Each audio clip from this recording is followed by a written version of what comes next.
Now, the student of class 11th Physical Education, Unit 7, Test Measurement and Evolution. Today, we will focus on the importance of test measurement and evolution. On the behalf of these points, we have to discuss about the importance of test measurement and evolution also. At first, the classification of a sports person.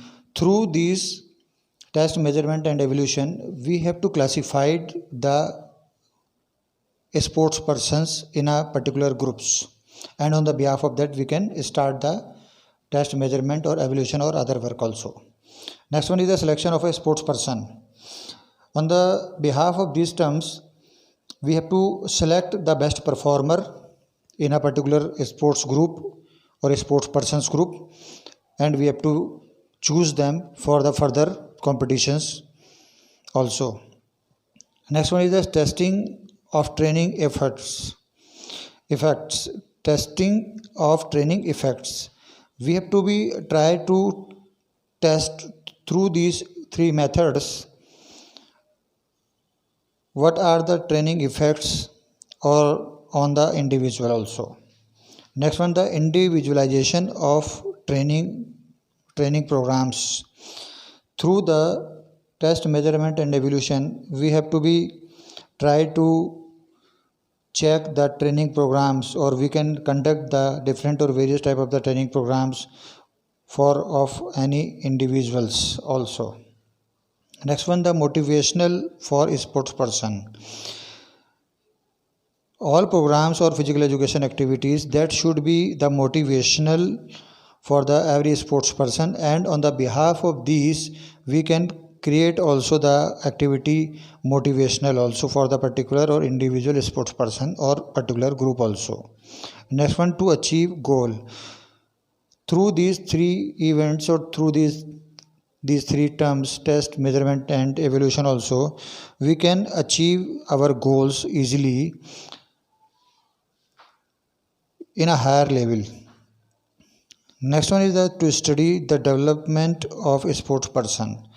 We have to be develop the study of a sports person particularly or individually, and we have to be find out what are the lack of the training and what are the any type of the lacking in a development of the sports person, and through these test measurement and evolution we have to the develop the different type of the developments in a sports person also.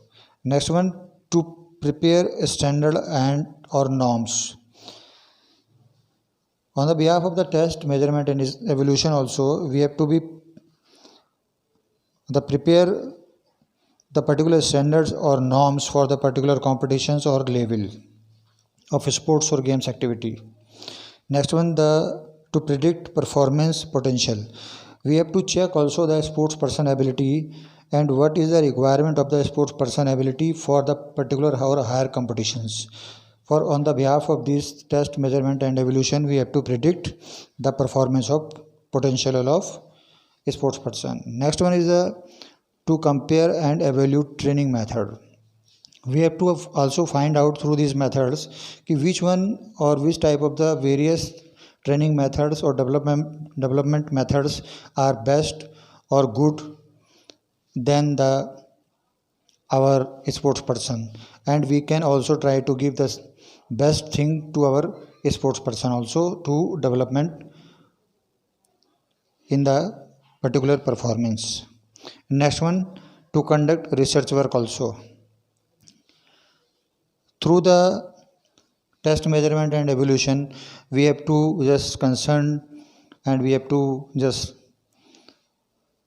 conduct a research work also, and for the best performer, and we have to take that as an ideal of a best performer, and we have to just conduct the research work on him. So these are some beneficial point, or on the behalf of that we can say these are the best importance of the test measurement and evolution. Thank you.